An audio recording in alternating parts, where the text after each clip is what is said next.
Lisa, obviously we're not too far away from How to Get to Heaven from Belfast being out everywhere. How are you feeling about it?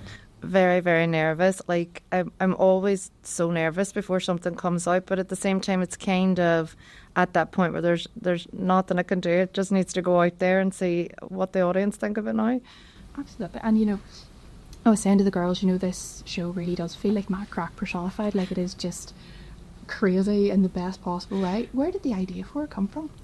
It came from basically the last series of Dairy Gears, and spent a lot of time at screenings and things with the friends of mine that the characters in Dairy Gears are based on, and realising we were grown women now watching a portrayal of ourselves as teenagers, and then wondering what those teenagers might make of our lives now. And then I kind of became obsessed with that idea that what your younger self would make of what you did with your life, and then it grew from there, really. And and this is the thing, female or friendship in particular, you're so good at writing it. We saw that in Dairy Girls. We're seeing it in this. What is it about friendship, and particularly kind of flawed female friendships, that you find so compelling to write about? I've only really realised recently. I think I'm sort of obsessed with female friendship, and I have some very close friends that I've had since I was a kid, and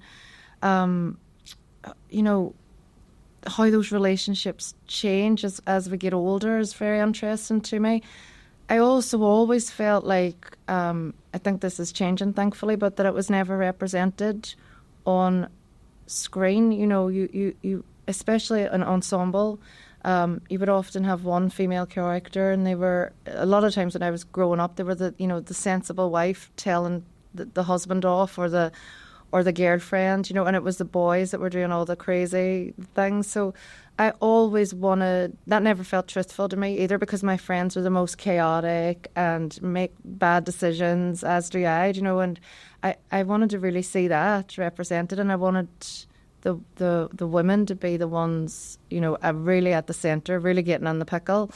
So I just wanted to like, I've always had this kind of fantasy that I could solve a crime, and me and my friends could really crack a mystery. We'd be terrible, in reality. So it was just about putting that on screen. Absolutely. And one of the things that I kind of, and maybe I picked up wrong, I don't know, the women in the show, was there a wee bit of kind of you and your friends injected into the characters? Because particularly with Saoirse, after winning, was that the intention? It's a starting point, definitely. Like, I need a real person as a way in. So yeah, I would have said probably Saoirse was the way in her career.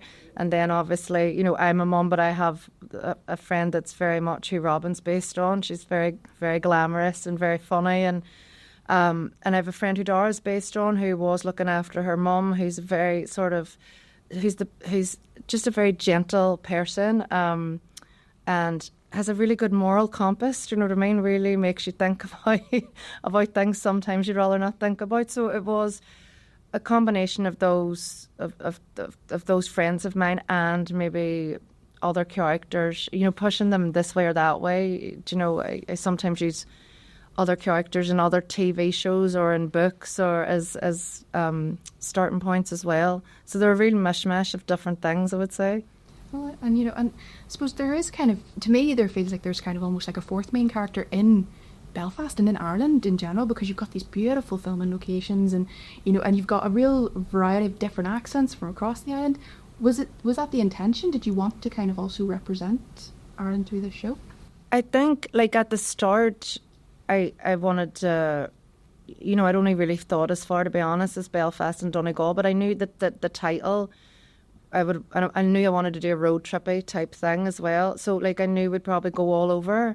And then it really, once I started talking to Mike Lennox about it, who's just so incredible and, like, so visual, just makes everything look epic. We were like, let's just really show off everywhere. Let's just make people want to come here and have a creepy night in a hotel or whatever. So, it became like, it was very inspired by that American road trip idea.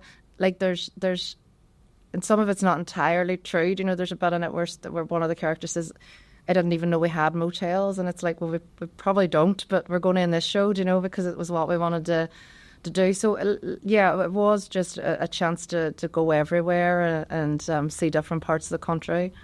Absolutely, what a treat.